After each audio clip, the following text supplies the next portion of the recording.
Bonjour à tous et bienvenue dans cette nouvelle vidéo. Aujourd'hui, je vais vous parler des entités qui se transfèrent sous couvert de bienveillance à travers des thérapeutes qui sont en fait dans un positionnement de pseudo-empathie. En tout cas, c'est quelque chose qui est dysfonctionnel et il y en a de plus en plus et c'est quelque chose qui marche beaucoup en ce moment. Il y a beaucoup de thérapeutes autoproclamés sur les réseaux et qui prétendent pouvoir vous aider et en fait qui vont maintenir vos schémas de négativité. Alors, selon mon point de vue énergétique, lorsque on a identifié quelque chose de traumatique chez soi, peu importe les sujets, quelque chose qui est dans la structure réellement et qui pose un problème, effectivement, l'identifier, en parler une fois pour que ce soit bien acté qu'on parle bien de ce sujet-là, c'est utile.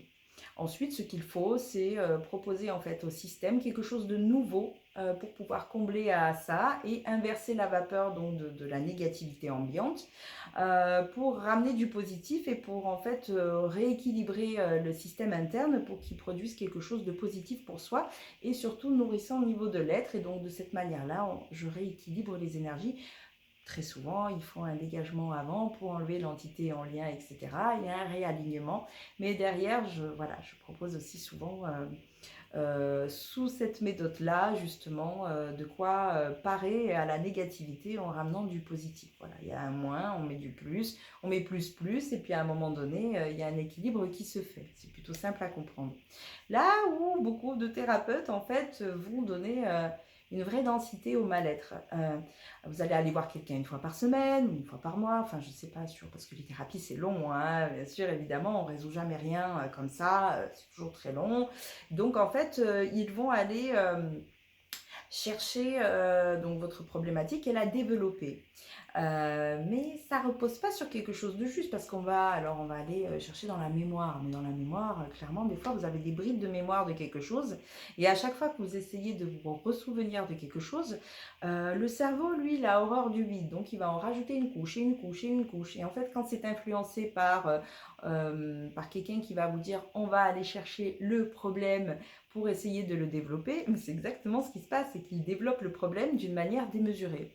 Et je l'observe souvent, c'est que les gens ensuite vont avoir une vision démesurée de ce qui s'est passé. Et dans les faits concrets, il n'y a pas tant de gravité que ça.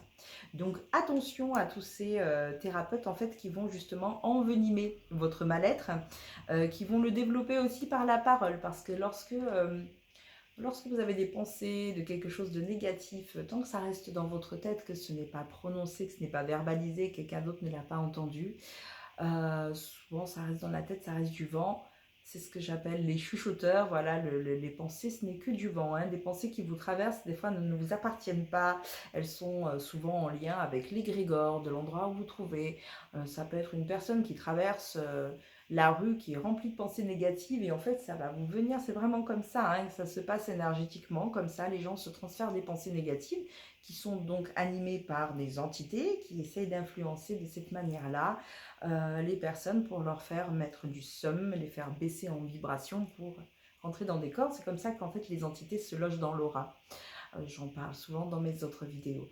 Donc tout ce qui reste dans la tête, tout ce qui est de la pensée n'est que du vent soufflé par des entités. Si vous laissez fermer ça, vous pouvez passer comme ça une journée à brasser du somme dans votre tête, mais si vous n'en parlez pas, vous verrez que comme par enchantement, vous laissez passer une nuit, vous inspecter vraiment, c'est un examen de conscience que vous pouvez faire le soir par exemple pour voir un petit peu est-ce que toutes ces pensées négatives que vous avez accumulées dans votre tête toute la journée, est-ce qu'elles vous appartiennent réellement, est-ce qu'elles sont en lien à votre histoire ou est-ce que c'est quelque chose qui vous a animé au cours de la journée parce que vous avez été influencé par la télévision ou autre, etc. Et souvent on se rend compte qu'en fait ces pensées-là ne sont pas directement en lien avec son vécu, voilà. Et en laissant passer une nuit, le lendemain, le vent s'évapore comme par magie, voilà, et on va beaucoup mieux, on est recentré, on est aligné à nouveau, et donc on reprend notre autorité. Parce que ça se produit vraiment lorsque on est un peu déglingué, désaligné de soi, et donc en fait il y a de la place dans son aura pour laisser rentrer des pensées compulsives, etc. Alors je vous explique cela parce que lorsque vous allez avoir des pensées comme ça, de la négativité, des choses, même sur quelque chose qui a été, bon c'est un peu plus complexe, mais vous avez vécu quelque chose d'assez traumatisant, voilà, c'est là. Mais finalement, avec le temps, on arrive à s'en défaire et on arrive à remettre du positif et ça se réaligne un peu par soi-même. Maintenant, lorsque vous allez déballer, allez-vous euh, vraiment étaler toute cette merde qui est enfouie en vous, etc. Le fait d'en parler, de développer, de vous poser des questions et surtout cette posture des thérapeutes qui rentrent tout de suite dans une espèce de positionnement d'empathie. Je suis là pour t'écouter, je te comprends, tu as le droit d'être en colère, tu as le droit de pleurer. Enfin, j'exagère parce que j'aime bien me moquer, mais en vrai, c'est un peu ça. En faisant ça, eux, en fait, ce qu'ils font, c'est qu'ils donnent vraiment une consistance concrète à votre problématique qui peut-être n'est pas si grave que ça. Voyez, ça donne vraiment de la gravité, de la gravité, de la gravité. Alors, il faut savoir que ces gens-là, ces thérapeutes-là, en tout cas, alors, je ne parle pas pour tout le monde, hein, mais c'est quelque chose que j'observe souvent, en fait, sont animés par l'empathie. Et l'empathie est un dysfonctionnement. Pourquoi? Parce que c'est pas la compassion. La compassion, c'est une vertu. Vous êtes capable de considérer l'autre, d'avoir mal au cœur pour lui et vous avez envie de ne plus lui faire de mal. Vous avez envie, par compassion, d'être gentil. Ça, c'est une vertu humaine qui est très belle et qui est vraiment bienveillante. Là où l'empathie est dysfonctionnelle, ce sont des gens qui vont aller se nourrir comme des vampires énergétiques. De la négativité de l'autre, de la provocation, mais c'est des schémas en fait qui sont inconscients chez eux. Euh, J'appelle ça vulgairement des mange-merdes. Ils vont aller développer la merde chez l'autre pour l'accentuer et en fait ça les nourrit aussi. Alors, moi, à mon sens, derrière, c'est les entités qui animent ce fonctionnement-là. Sinon, ce serait quelque chose qui serait cohérent. Or non, parce que ça développe aussi chez l'autre quelque chose de négatif et qui va créer en fait un vide qui va se charger d'entités, etc. Et donc ça va conduire quelqu'un à une négativité, à l'expression en fait de la négativité. Voilà. Donc attention à ces gens qui vont en fait vous pousser à aller chercher quelque chose de négatif, qui vont s'attarder longtemps là-dessus. Comme je le dis, il n'est pas anormal d'identifier quelque chose. On peut désamorcer quelque chose de très grave avec l'humour, par exemple. Vous voyez, ça c'est un bon fonctionnement. Vous avez subi des trucs de l'enfance, ça vous blesse, quand vous y repensez, c'est affreux. Ben, autorisez-vous en fait à vous moquer un peu de ça, parce qu'en fait c'est que des souvenirs. Des fois ça n'a plus lieu d'être du tout dans votre vie concrète ici et maintenant.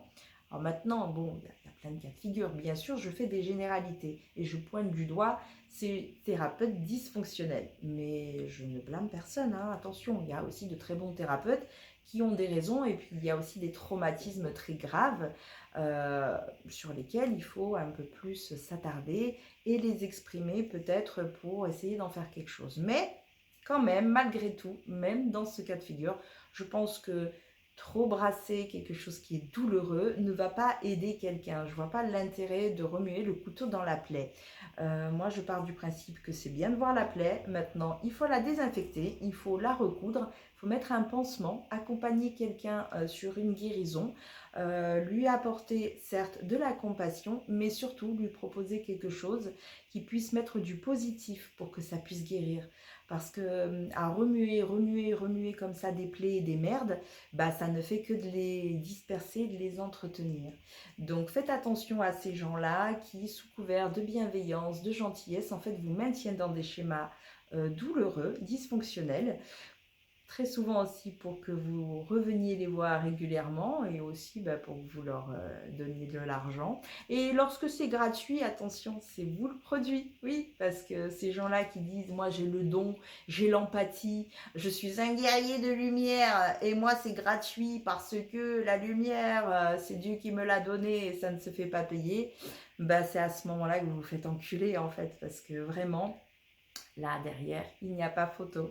Ça va être une problématique et vous allez vous faire charger par des entités. Voilà, bon j'espère que cette vidéo vous éclaire vos lanternes et puis si vous avez des questions à ce sujet, n'hésitez pas à me les poser et je vous dis à bientôt.